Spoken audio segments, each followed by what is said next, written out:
Karena sekali lagi manusia itu takut sendiri. Takut sendiri. Semenjak dia turun dari Jonggring Saloko menuju Ngarcopodo ini, takut sendiri. Maka dia akan berkoloni. Nah, ketika berkoloni tidak mendapatkan kepuasan dan kemantapan, dia mengakui sosok yang ada di sekelilingnya. Dengan menyosokkan sesuatu atau energi, dia merasa safe. Karena dasar kebutuhan manusia pertama adalah aman, nyaman, baru mantep.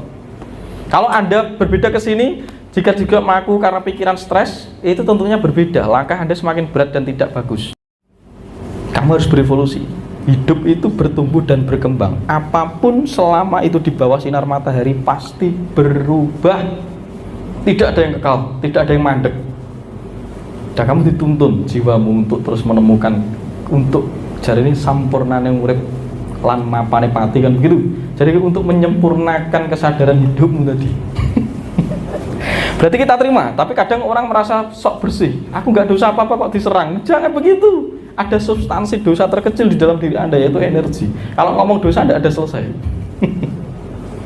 Karena itu cuma sebab akibat dari yang terkecil. Ya, paling gampang karena kamu adalah didesain dari tanah yang di sini leluhur memakan partikel dan substansi tanah di sini, materi dan apapun dari sini diserap untuk membentuk tubuhmu, dan kamu menggunakan pola ajaran yang bukan tanah ini, kan pasti terjadi hentakan energi untuk membangunkan titik balik bahwa kamu bukan itu, kamu ini. Cari pola makan yang selaras. Kamu dilahirkan dengan desain karma makananmu sendiri, tempat tidurmu sendiri, pasanganmu sendiri, cara mengaktualisasikan dirimu sendiri, sudah punya tempatnya masing-masing. Nah, kita terus digiring untuk sampai ke sana. Makanya sampurna yang urip. Gitu ya. Kira-kira gitu ya. Jadi biar tidak tahayul, nanti kok aku disantet. Ya karena santet atau pranatural itu digunakan sebagaimana itu senjata tempur, karena dikelola oleh leluhur zaman itu. Teluh, tenun, santet, tumbal itu senjata tempur. Teknologi seperti nuklir, tapi tanpa reaktor. Tapi kalau itu tidak dipegang dengan kesadaran, itu seperti Anda menciptakan nuklir. Tanpa kelola kesadaran berbahaya kan juga, sama saja. Ya, yang salah itu santet itu disalahgunakan untuk nyantet rebut warisan, urus-urusan perut lagi, bukan untuk pengamanan dan perlindungan. Atau menegaskan integritas bahwa ini adalah wilayah yang tidak boleh dilanggar, sebagaimana sudah dilinggih atau dipasopati. Kamu di sini, aku di sini. Maka ada perlu penegasan dengan namanya supranala atau santet itu. Tapi kalau tidak dikelola dengan tepat, ini disalahgunakan. Sebagaimana AK-47 itu bukan masalah. Jadi masalah kalau disalahgunakan. Maka sadar itu penting. Nah, daripada Anda menggunakan santet untuk nyantet orang, gunakan untuk menyantet kanker Anda sendiri. Gunakan supernatural Anda untuk diri Anda sendiri. Makanya mapan urip. Step by step, gunakan energi semestinya saja. Jangan berlebihan. Untuk apa? Hanya untuk kamu dikatakan wow, melawan hukum fisika. Jangan. Bukan ini tujuan kita. Bukan itu. Gitu Bu ya. Terus tadi apa Mas kamu? Wah, suaramu kayak Ariel. Nyanyi kamu harusnya. Apa? Tadi air panas. Ya. Ya, jadi tenangkan dulu airnya. Atau kamu bisa menenangkan air yang di dalam. Makanya saat mandi berdoa. Jadi itu sangat alamiah, Mas. Air itu kan menyerap memori, dia melewati pipa-pipa. Pipa itu mengandung logam itu mengandung elemental terus. Dan setiap kamu berpikir hanya dirimu yang berkarma, ngawur. Karbon ini berkarma, dinding ini berkarma.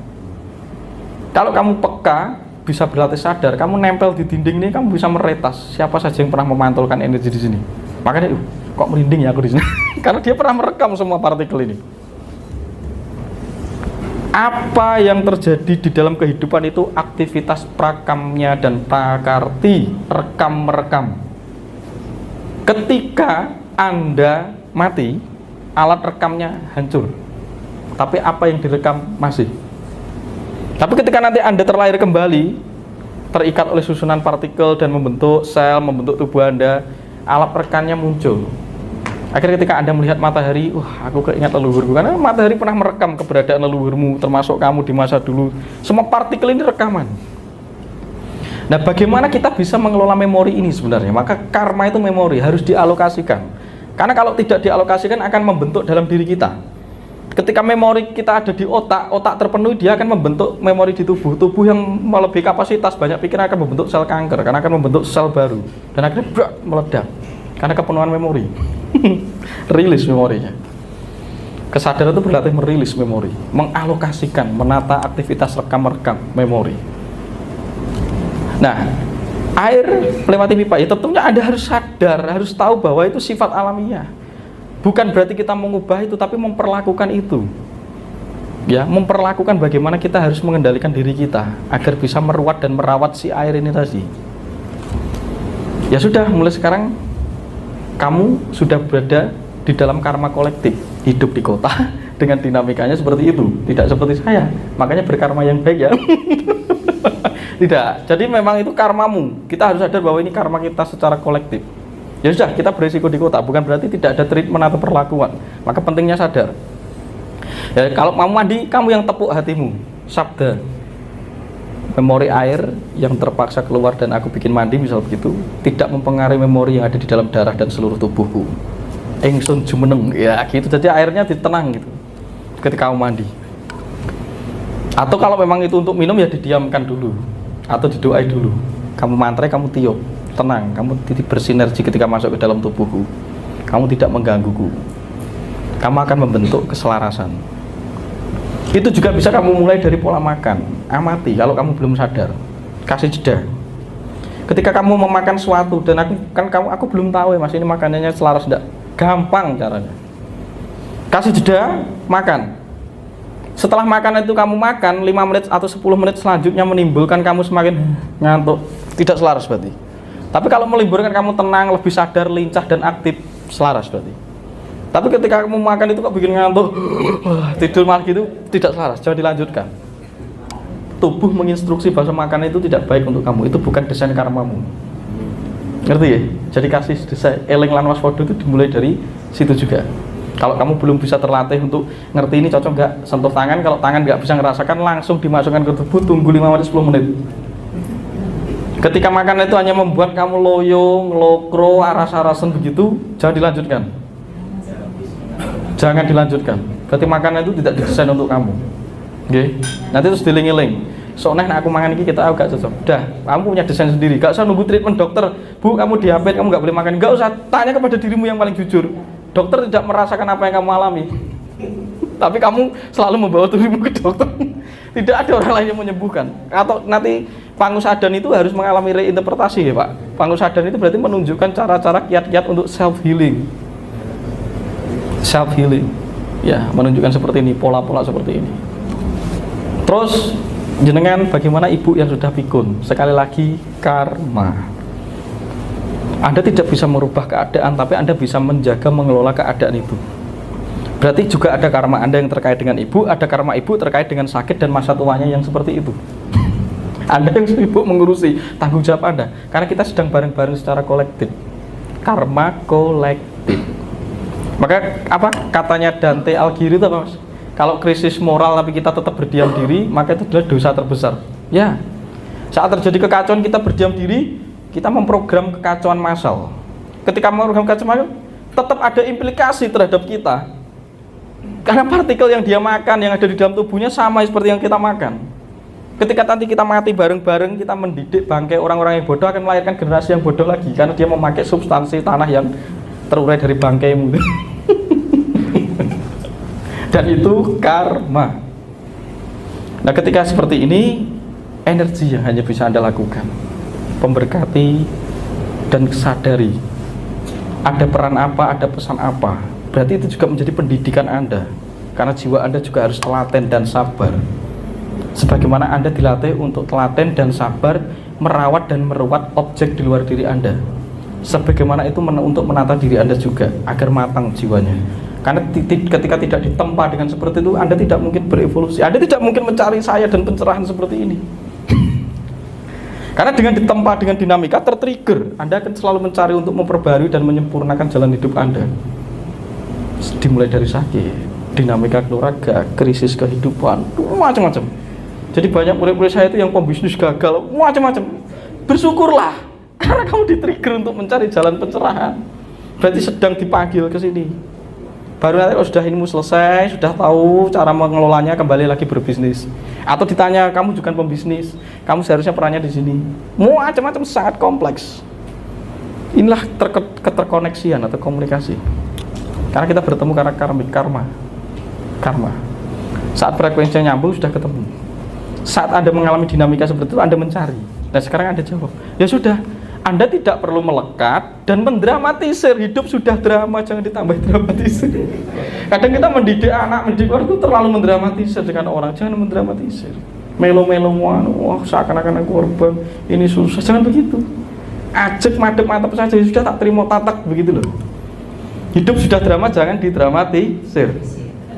Yang bikin masalah ya diri Anda sendiri. Karena sebenarnya bukan berat ibu Anda yang sakit, tapi berat emosi ketidakterimaan Anda. Terima dulu. Masuk kepada penerimaan dulu, nerimo pantum dulu. Tidak semua orang mendapat guru seperti Anda ketika menghadapi orang tua yang sakit. Itu justru profesor tingkat tinggi tidak ada di dalam universitas. Karena Anda bisa mengajukan kuliah tertinggi dengan menemui dosen yang paling jenius, tapi tidak menemukan orang yang seperti itu. Itu justru guru Anda. Nah, Anda benar-benar dididik untuk bisa memahami situasi yang ada. Tidak mudah. Universitas sekarang kita tidak diajari problem solver, tidak diajari laku. Justru ketika berada di dinamika kehidupan Anda sendiri, Anda dididik laku, problem solver. Anda dididik untuk menjadi tangguh. Ya jadi satrio. Perang dulu dalam lingkungan terdekat, kantor, teman kerja, apa, dengan segala pergumulan dinamika itu akan membentuk desain Anda, akan membentuk kehidupan Anda yang terus bertumbuh dan berkembang. Pilihannya bertumbuh dan berkembang atau berhenti. Kalau saya milih bertumbuh dan berkembang, karena urip sak dermo nglakoni. Hidup itu hanya melaku, jalan. Jangan mandek. Tubuh kalau diajak mandek hancur. Nah mulai sekarang tubuh digunakan sesuai kebutuhannya, harus diaktivitaskan ya. Jadi ketika kita sudah nggak banyak jalan, nggak banyak bergerak, nggak banyak ini, justru kamu mencari ketidaksehatanmu sendiri.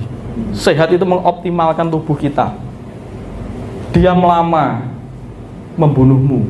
Pergerakan semakin cepat, tidak konstan, agresif juga membunuhmu. Tapi kamu harus tetap bergerak, tapi jangan berlebihan. Mulai jalan, mulai aktivitas, jangan mendiam dirikan dirimu. Karena kamu memburu sehat dan bahagia tapi kamu tidak melakukan sesuatunya atau jalannya, itu kan konyol. Hidupku nggak bahagia gitu, tapi kamu tuh nggak melakukan jalannya. Hidupku nggak sehat, aku banyak penyakit, kamu nggak melakukan jalannya. Tapi kamu menggantungkan itu kepada sesuatu yang kamu anggap bisa menyelesaikan masalah, yaitu Indomie, mie instan. Tidak ada sesuatu yang instan. Semua pergerakan sistematis, proses periodik. Ada lahir renek langsung dilepas jelet langsung, itu tidak ada. Pergerakan, proses. Dan ini perjalanan, sebab akibat. Jadi prakamya prakerti. Jadi ini sebab akibat. Ya ini karma. Gitu ya. Lebih tatak ya. Jadi ibumu adalah gurumu. Dan gak usah dirisikokan, asalkan kamu menjaga energimu, emosimu, ibu akan menemukan jalannya sendiri. Dan itu karmanya sendiri. Seorang preman dilahirkan menjadi preman karena itu sedang berurusan dengan karmanya. Terus kamu ubah biar jadi tokoh agama, tidak bisa. Karena dia dilahirkan jadi preman karena pernah mukul orang. Jadi biar nanti suatu ketika dia dipukul orang. Karena karmanya biar lunas. Terus kita ubah, jangan. Cuma ditempatkan di ruang yang tepat dan treatment yang seselaras. Kita sering memberi treatment orang-orang yang dengan karmanya, dengan tempatnya, dengan tempat yang bukan dia. Ini yang menjadi malapetaka. Gitu kira-kira ya. Oke, mungkin cukup dulu. Oh, tanya lagi, satu lagi, oke, boleh? Satu lagi ya, habis ini istirahat.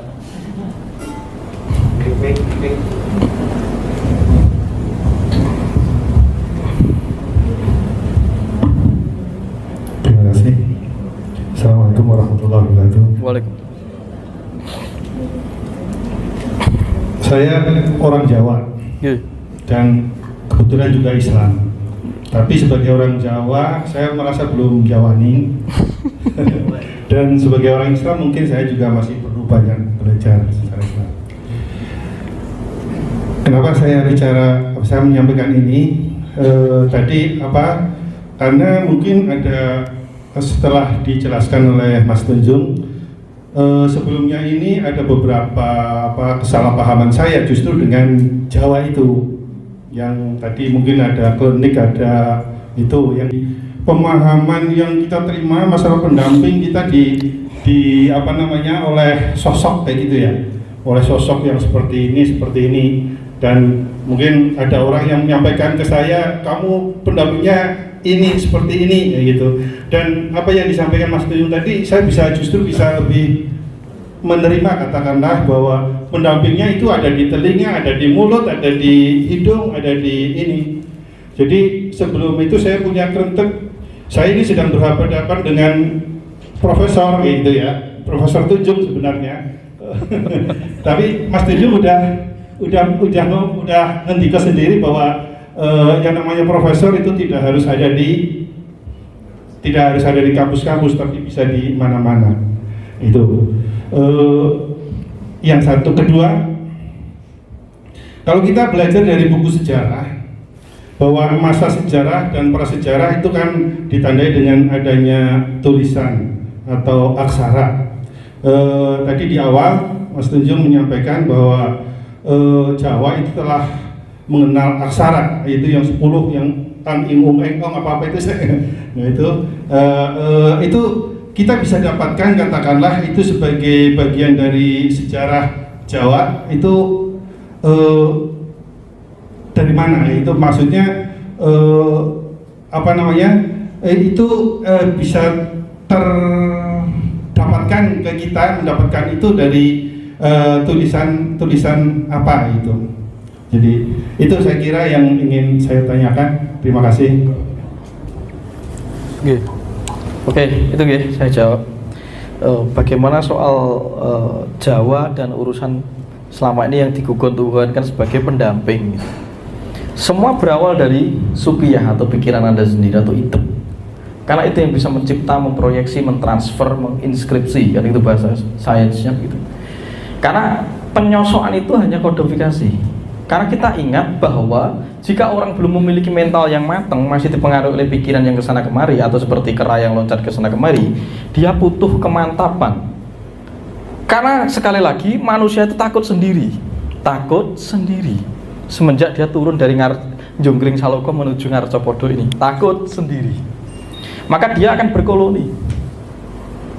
Nah, ketika berkoloni tidak mendapatkan kepuasan dan kemantapan, dia mengakui sosok yang ada di sekelilingnya. Dengan menyosokkan sesuatu atau energi, dia merasa safe. Karena dasar kebutuhan manusia pertama adalah aman, nyaman, baru mantep. Kalau Anda berbeda ke sini, jika juga mengaku karena pikiran stres, itu tentunya berbeda. Langkah Anda semakin berat dan tidak bagus. Tapi ketika kakang kawah dia dari lindungun aku sampai teko yuk, Anda mantep karena Anda menyebut, Anda merasa aku didampingi. Dan itu kehebatan leluhur. Ketika Anda berada dalam kemantapan, tentunya energi yang ketarik di area Anda adalah energi yang sesuai itu. Maka yang mendampingi wujudnya energi. Dan energi itu tervibrasi dari seluruh bentuk-bentuk tubuh Anda, itu juga memandarkan vibrasi energi. Ketika Anda sebut, maka orang Jawa bilang, susunan apapun di jagat raya ini, orang Jawa tidak pernah menganggap itu benda, tapi saudara, maka diberi nama-nama. Termasuk jantung itu diberi Kakang Mahameru, begitu, karena itu dianggap sedulurnya dia. Karena dulurnya yang dianggap di luarnya itu sering utang tok. Jadi sedulur yang paling jujur ya jantung itu, yang paling dekat, begitu. Karena merasa di luar itu sudah tidak safe, tidak mengamankan keuangan saya ini. Jadi akhirnya menganggap apapun dulur, saudara, maka disebut pendamping. Nah, kalau Anda tidak didampingi itu dari mana? Terus Anda didampingi leluhur, betul, karena lidah Anda itu lidah mbahmu, melalui darah, sumsum, DNA, RNA turun ke situ, membentuk kita. Dan itu ya hidup dalam kuasanya masing-masing. Jadi ada pangrungune kamu pinjem, paningale kamu pinjem, pangrosone kamu pinjem, kan itu ngerakit kita itu. Nah, itu mendampingi kita tuh secara tidak langsung. Nah, itulah sebenarnya yang disebut pendamping. Akhirnya ada Kakang Kawah dari, nyatanya juga dampingi kita, tidak terpisah, walaupun bentuknya sudah tidak ada, didampingi. Karena menjadi perangkat tubuh kita. Kalau kita bisa mengakses itu, ya itu pendamping kita. Karena kalau kita tidak kelola, dia mengganggu kita. Begitu. Maka ada tradisi karena leluhur itu sangat halus, tidak hanya bersifat aksara, tapi diwujudkan menjadi sajen. Nah, sajen itu media komunikasi untuk meningkatkan kemantapan mental dan berpikirnya biar mantap. Ketika itu mantap, energi yang dipantulkan adalah energi kekuatan, energi daya yang menyelaraskan.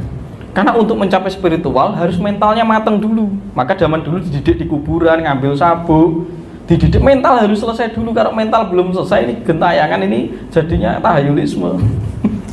Jadinya okultisme berlebihan. Akhirnya kita membuat bangsa kita ya seperti ini akhirnya, karena diri kita sendiri yang menyebabkan secara bareng-bareng. Nah, maka kita restorasi dan reinterpretasi, rekonsiliasi ulang apa makna Jawa. Sekali lagi, Jawa bukan agama, tapi way of life, jalan hidup. Sebagaimana Islam itu jalan, bukan agama menurut saya. Islam itu berserah artinya. Jalan menuju tauhid. Nabi Muhammad itu bertauhid. Jalan dengan namanya Islam. Nah, kita juga menggunakan jalan dengan namanya Jawa. Nanti setiap suku, setiap ras mesti punya titik. Maka spiritual itu sudah tidak terkotak-kotak dalam suatu identitas tertentu. Kalau masih terkotak-kotak, berarti itu kemelekatan, itu membatasi ruang Anda. Karena Anda akhirnya menjadi sempit, kaku, angkuh, fanatik, tertutup, dan tidak menjadi makhluk being. Anda hanya menjadi makhluk mesin. Anda menjadi otomatisasi mesin yang akhirnya bisa rusak.